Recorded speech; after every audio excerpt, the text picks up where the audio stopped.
భాషా ప్రయుక్త రాష్ట్రాల ఆవిర్భావమే ఆంధ్రప్రదేశ్ ఆవిర్భావం.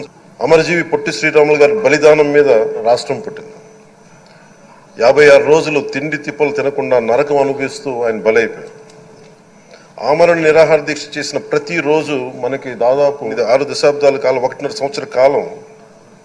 అంటే ఆయన ప్రతిరోజు చావుకు చేరువవుతూ భోజనం లేకుండా ఆయన గడిపిన ప్రతిరోజు మనకి 1.5 సంవత్సర కాలం. అలాంటి నేపథ్యంలో అలాంటి మహోన్నతుడు శ్రీ పొట్టి శ్రీరాములు గారి త్యాగాన్ని కనుక మనం ఈ సభలో ప్రజా సంక్షేమం కోసం మాత్రమే చర్చలు జరగాలి.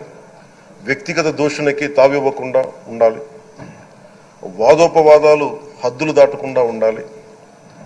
అలా కాకుండా గత ప్రభుత్వం లాగే ఈ సభని తిట్లకి, బూతులకి, కొట్లాటికి వాడితే ప్రతి నిమిషం పొట్టి శ్రీరాములు గారి బలిదానాన్ని అవమానం చేసినట్టే. ఒక గొప్పవాడు, ఒక మహానుభావుడు బతికినప్పుడు మాత్రమే కాదు, చనిపోయిన తర్వాత కూడా కొన్ని తరాలు ఉపయోగపడతారని నిరూపిస్తారు.